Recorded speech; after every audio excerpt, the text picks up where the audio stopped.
Kung ang katamaran ay may kasamang matinding lungkot, kawalan ng interes sa mga paboritong hobby at palagi ang pagod kahit walang ginagawa, maaari itong maging sintomas ng depresyon o iba pang isyong pangkalusugan.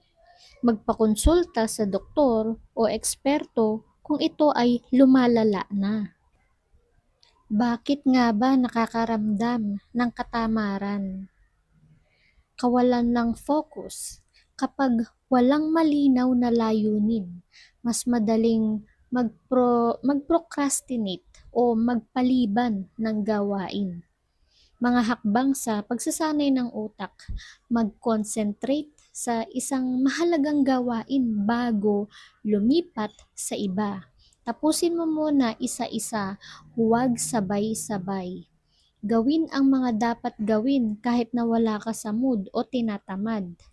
Ulit-ulitin ang mabubuting gawi araw-araw upang maging natural na itong bahagi ng iyong buhay.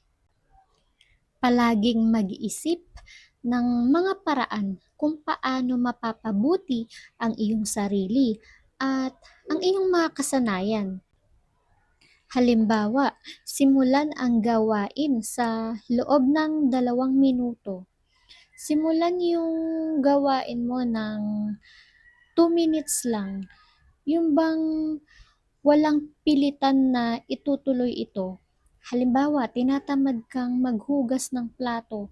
Isipin mo, 2 minuto mo lang ito gagawin hanggang sa masasanay na yung utak mo na ituloy-tuloy na yung gawain na yon at hindi mo namamalayan na natapos mo na ang isang gawain.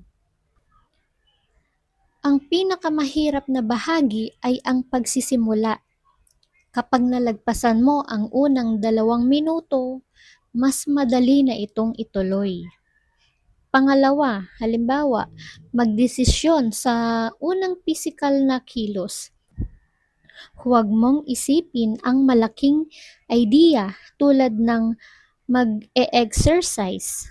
Sa halip, mag-focus sa unang galaw, gaya ng isusuot ko ang sapatos ko. Mas nahihirapan ng utak na magplano ng malalaking ideya kaysa sa paggawa ng isang simpleng physical na kilos. Pangatlong halimbawa, bawasan ang abala o harang sa pagitan ng pag-iisip at paggawa.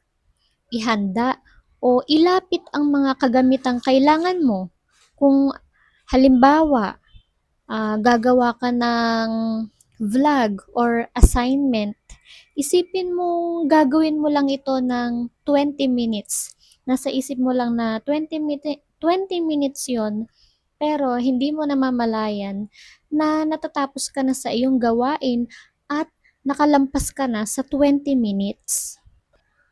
Kapag sagad ang katawan o utak sa stress, gumagawa ng paraan ang isip para pilitin kang huminto.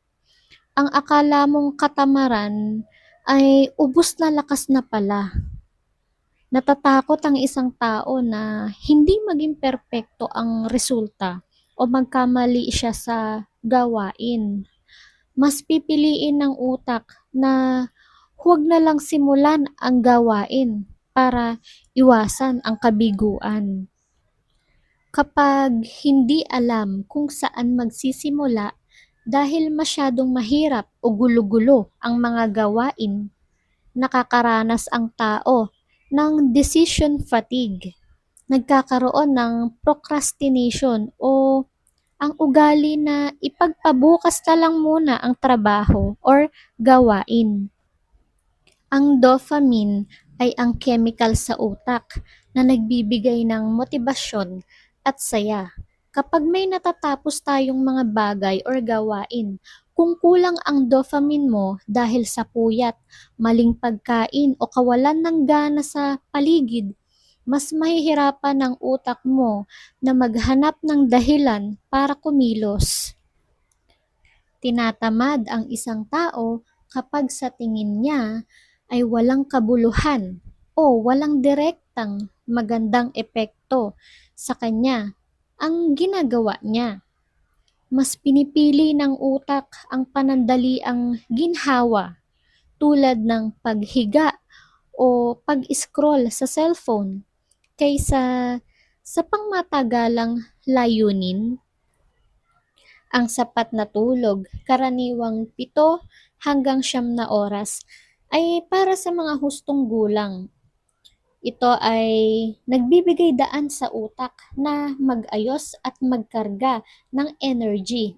Kung kulang ka sa tulog, mas madalas kang makakaramdam ng labis na pananamlay, pagkabagot, at kawalan ng gana dahil ang iyong katawan at isip ay napapagod. Narito ang mga benepisyo ng sapat na tulog laban sa katamaran. Ito ay nagbibigay ng sapat na lakas sa mga kalamnan at sel ng katawan upang maging aktibo at masigla sa buong araw. Pinipigilan nito ang brain fog na nagiging dahilan para maging mabagal mag-isip at mawalan ng motibasyon sa mga gawain. Ang kawalan ng tulog ay nagdudulot ng pagiging iritable at mabilis na pagkawala ng interes.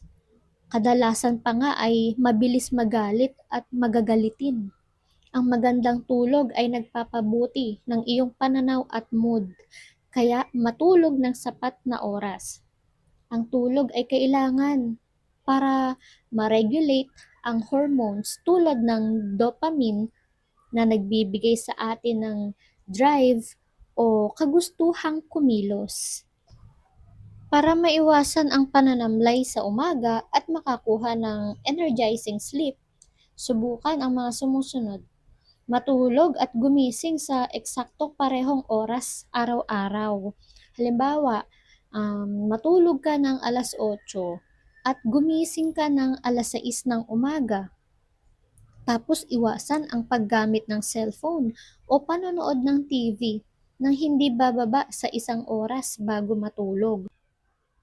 Palamigin at padilimin ang kwarto. Mas mabilis makatulog kung ang silid ay komportable at madilim. Sana ay marami po kayong natutunan sa aming video. Thank you for watching!